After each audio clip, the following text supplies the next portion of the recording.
You gotta always think like if your mind is not right, then how you gonna do this long term? It's just working now because of momentum. Lil TJ recently involved in a bit of an altercation, and for a long time it wasn't clear if he'd recover or not. Luckily, his condition has improved, but that doesn't mean he's gonna be okay just yet. Doctors are still doing their best to monitor him, but as of now, he's allegedly doing better. That being said, there are still so many mysteries involved in this case. Why did this happen? And who was the unnamed accomplice in the scene? What other health problems is Lil TJ in danger of facing? Lil TJ is a Bronx drill rapper born back in 2001. He grew up living with his mother and 2 siblings. He described himself as the problem child out of the bunch. He ended up getting into plenty of schoolyard fights, stole, etc. Then when he was 15, things had escalated enough that he participated in a robbery. He got picked up by the police, who took him into the youth detention center, and although a lot of people would take that and let it really get to him, Lil TJ points to that time as a formative experience. That's when he started to write raps, and even to this day, he claims that he was at his peak as a writer back then. When he was 16, he started dropping music on SoundCloud. Resume was his first big hit. 2 years later, he competed in Coast to Coast Live NYC All Ages Edition. He came in first place and got the attention of an A&R rep who was in the crowd that night. Pretty shortly after that, he dropped the track Brothers. The buzz surrounding the track was enough reason for the people at Columbia to offer him a record deal. He'd go on to release his debut EP shortly after that. He also showed up on singles by Polo G, Pretty Much, and 24K Golden.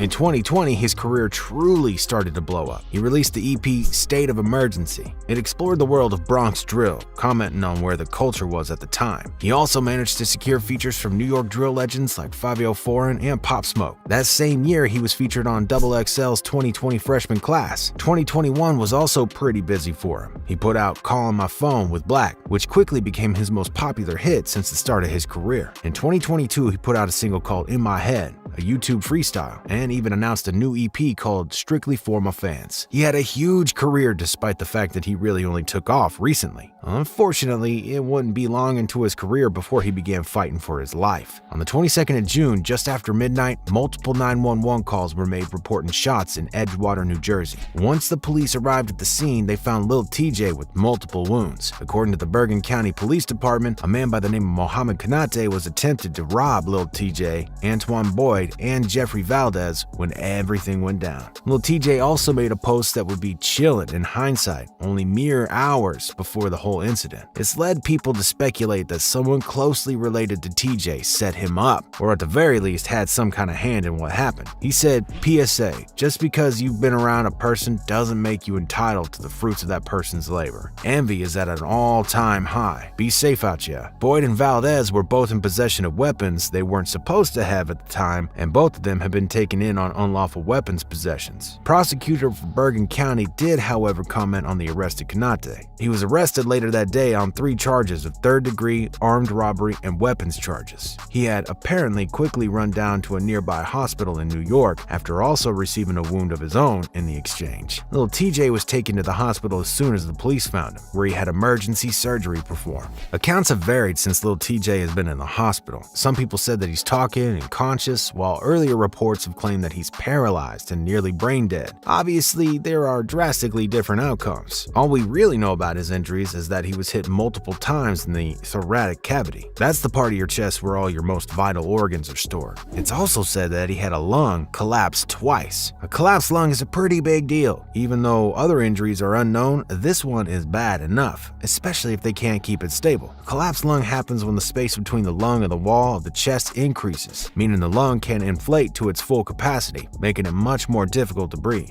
Eventually, it can lead to shortness of breath and even low blood pressure. The doctors also have to be on the lookout for damage to the spine, which could introduce a whole new host of issues. A news post from the site by the name of Ratchet Company Media shared a headline claiming that Lil TJ was completely brain dead. The name of the headline itself is a little bit silly. If someone is literally brain dead, that's the medical definition of death. Sure, someone can be brain dead for just a few moments and then be brought back somehow, but much longer than that, and the person in question is done for. Brain cells die incredibly quickly, without proper blood flow or oxygen. The headline itself read, "Rapper Lil TJ reported brain dead after he was shot 7 times during armed robbery attempt." That post was quickly circulated all over social media, but at the same time, it was already of dubious origin. The post cited a post by Sandra Rose, and it also said that its source wasn't any kind of proper entity like a rep for Lil TJ or anything like that. They sourced it entirely through what people were saying on social media, so it was kind of this weird social media feedback loop. One tweet about the whole situation said, "Another rapper shot and killed, this shit needs to stop." I was really hoping he was gonna pull through. Lil TJ, you will definitely be missed. Lil TJ, after his surgery, remained unconscious, but according to TMZ, there was some major movement in his legs. As the situation developed, it became apparent that he was becoming more and more responsive to stimuli. After a while, TMZ said that people familiar with Lil TJ's situation reached out to talk more about how he was doing. They said that he's been awake, alert, and even speaking on his own. The same people also confirmed that he had recently had his breathing tube removed. After that, he's apparently speaking with the very same voice he had before the incident. Cops had tried to speak with him regarding the incident, but it's unlikely they're gonna get anything out of him. It's not like gangsters are usually in the habit of talking to cops about their lives, even if that could mean getting back at the ops who got you. The police district where everything happened came forward to make a tweet about how things were going down. They said, "Update on the investigation in Edgewater, New Jersey shooting. Per initial investigation, does not appear to be random act, and one victim upgraded from critical to stable condition. Other admitted to hospital with non-life-threatening injuries in good condition." Tons of celebrities have been reaching out to the Lil TJ situation, wishing him well. French Montana spoke with TMZ about his condition, saying, "It's hard out here for rappers." French continued, "We got the hardest job.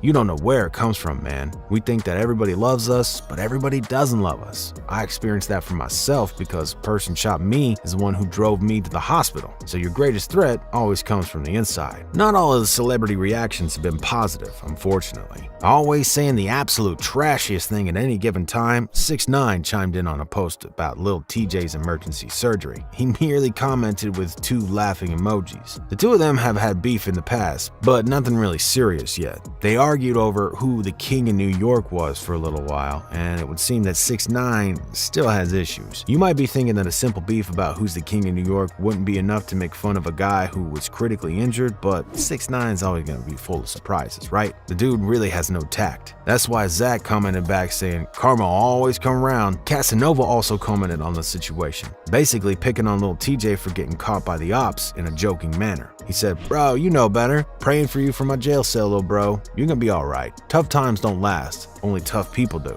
And you a bad mother. When you get out, stop by the crib and pick that bulletproof up." While he's definitely poking a little bit of fun, you can tell he still obviously cares about his bro. Fans on Twitter also voiced their opinion for Lil TJ.